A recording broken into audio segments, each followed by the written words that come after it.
This is a special edition of 7 News, Death of a Dictator. Just past 7 a.m. as the sun rises over the Cuban capital city of Havana today, many will wake up to news that perhaps they did not catch last night, announced just after or just before 11 p.m. that the former Cuban leader Fidel Castro has died at the age of 90.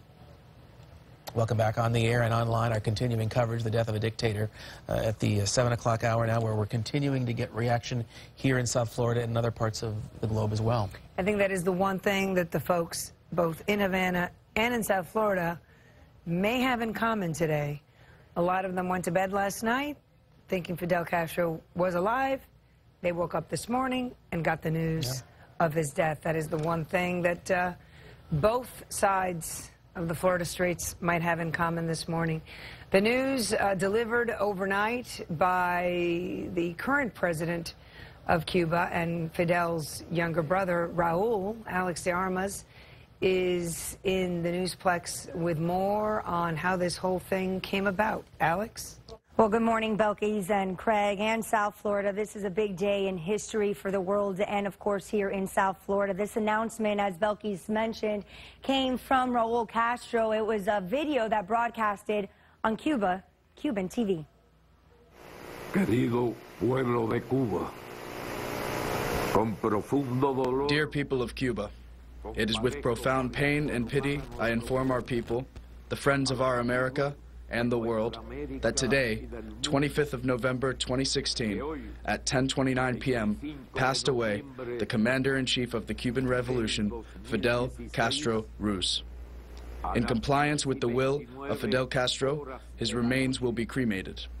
In the early hours of tomorrow, Saturday, November 26th, the Organization Commission of Funerals will provide our people with detailed information about the posthumous homage that will pay tribute to the founder of the Cuban Revolution. To victory, always. And now here's a look at the front page of the Granma newspaper.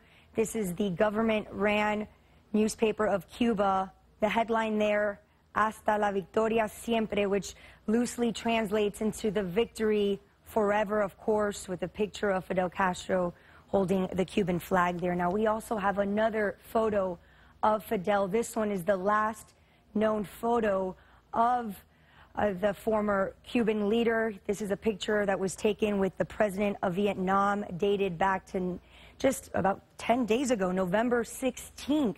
You saw the streets packed earlier. Now the streets are open. This is Southwest 8th, open for through traffic. You see all of the jubilation in the cars with the honking of the horns and the pots and the pans and the clanking there, and then the Cuban flags and all of the people along Southwest 8th on the sidewalk.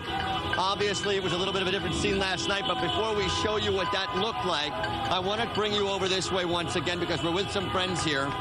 You are from Venezuela, sir, are you not? But this morning you're somebody else, you told me. Tell me what you meant by that. Today I'm 100% Cuban, like a lot of people have to be today. It's a big change in the world. The guy that just died today, it is a criminal. He was a criminal. What do you think your father would say today? My father is dancing in the sky. My father is dancing. I know. Today I'm going to the cemetery to put the Cuban flag and to put the flowers to my daddy. Because I know, because my father died because of him. Thank you so much. Thank you for your time, Carmen. Appreciate that. Nick, let's scoot through here real quick. I want to show you, though, since they have opened the road back up, what people are doing now is they're congregating in front of Versailles. And you see this group here with an enormous Cuban flag, shaking it in the wind, expressing their celebration by doing that. Just unbelievable energy out here. This is a celebration.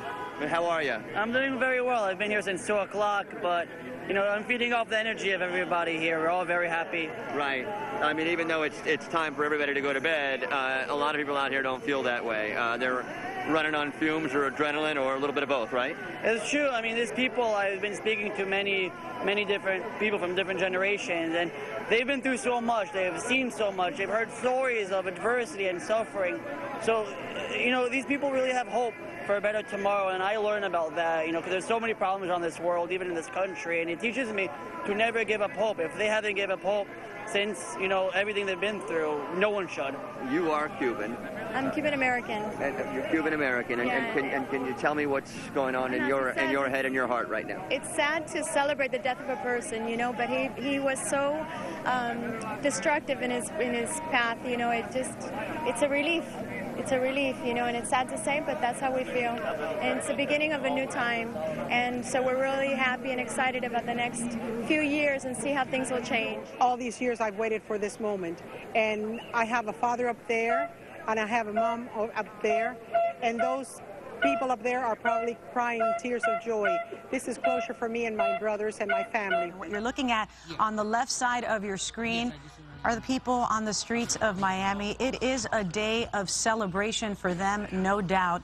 Generations and generations of Cubans have waited for this very moment. And, you know, what's interesting as we look at these live pictures, Diane and Alex, is that a lot of the people that you see here may not have even been Cuban born. You have to remember that these stories have been fueled for generations. Some of them may have come to this country as kids. Some of them may have even been born in this country, but for years they have heard their parents, they have heard their grandparents talk about the horror stories of what happened under Castro's regime. Yeah, it was a big celebration on the streets. Quite a contrast from what you're seeing those pictures there in Cuba.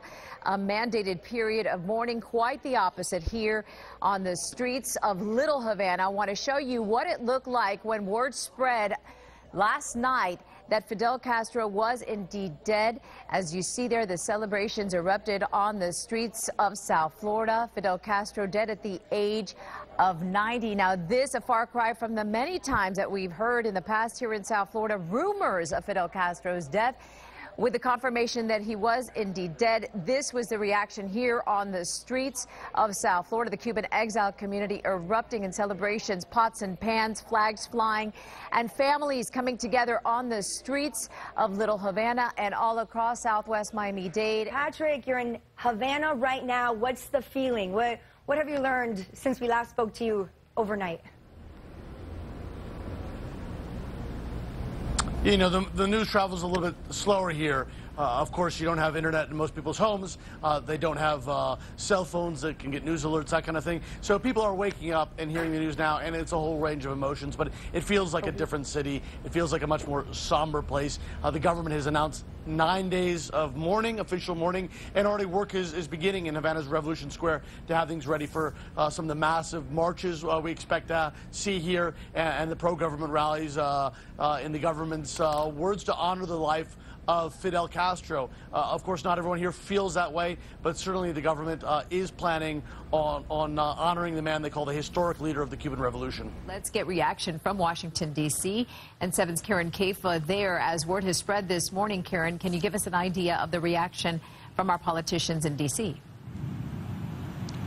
Well, it is still very early Saturday morning on a holiday weekend here in Washington, but we do expect we will hear something from the White House a little later on today, particularly because of all of the things that President Obama has done in the late years of his administration to reopen diplomatic relations with Cuba. Of course, in March, he was the first sitting U.S. president in almost 90 years to visit Cuba and has really reopened doors there. But we're really waiting to see, and many folks in Cuba and down there in Little Havana as well are waiting for, is to hear a little bit more from President-elect Donald Trump. In addition to that tweet that you mentioned, we know that throughout the presidential campaign, Donald Trump was critical of the deal that the Obama administration had made to reopen those diplomatic relations with Cuba and suggested that perhaps President Obama offered too many concessions to Cuba. So what we're starting to hear this morning as politicians start to wake up is a mix of emotion, as we've seen across the board and around the world. A mix of emotion and a mix of reaction,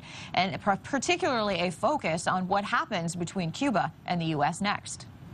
All right, Karen, I want to talk a little bit more about President-elect Donald Trump's tweet. Was it surprising to you and those around you? It was a tweet that we were waiting for a few hours. I know the news broke overnight, but we heard for the first time from Trump And it's a very simple one, just to give you an idea of what we're talking about. If you're just joining us, Donald Trump sent out this text just a short time ago. Very simple. Fidel Castro is dead with an exclamation point, and that was the extent of his tweet this morning. Karen, as you talk about now the administration in place now, as opposed to the administration that's coming in, and quite the difference of opinion as to how we as a country should proceed with diplomatic relations with Cuba, talk a little bit about the differences there. Yeah, you know, this is something that is going to be very closely watched because over the last year or so, we've talked a lot about the changing relationship between the U.S. and Cuba, and the focus has mostly been on Cuba. You know, Raul Castro and some of the overtures he has made to more of the Western world, especially the United States, and the focus was really on them. But now with the change in administration, you do have a difference in opinion on how to do things between President Obama and Donald Trump. So as the president-elect, he is going to be closely watched this weekend. We know that President-elect Trump has spent the Thanksgiving holiday at his Mar-a-Lago state there in South Florida. But in addition to spending the holiday with family and friends, he's also been working on the transition. And so everybody's going to be eyeing that transition team closely today, including the people who are being mentioned as prospective members of his cabinet, of his administration, in terms of what they have to say about Fidel Castro and his passing. And again, particularly, where do we go from here? You know, Raul Castro, the younger brother, is not exactly a young man. And so there has been a lot of talk about who will be leading Cuba in the future. Of course, the U.S. is going to eye this very carefully and kind of gauge how will Donald Trump feel about working with potential future leaders in Cuba, Alex and Diana. But we've managed to reach out to someone who is a native here in South Florida, but is in Havana right now. Miguel Piedra is on the phone for us from Cuba to tell us what the reaction was like there on the communist island. Good morning, Miguel. Good morning, guys. How are you? We're well. How are you doing this morning? What's the reaction been like overnight for you? Well, it's eerily quiet. Not quite what I expected when we heard the news. I've been watching Cuban television this morning, and the mood is somber. But I think interestingly, what I'm seeing here from an outsider's perspective of what I would have expected is that people here have been bracing for this for quite some time. They have come to expect it, and I think he's taken on a larger-than-life persona for many years. So even in watching some of the folks that are talking about him this morning on TV, they're speaking as though he's still alive, and they said, well, he will live forever as the person who started this revolution. So it's eerily quiet. I took a walk this morning around 6 o'clock. I'm in the Miramar neighborhood of Havana. It's a very vibrant neighborhood, usually lots of people. There aren't really many people out on the street.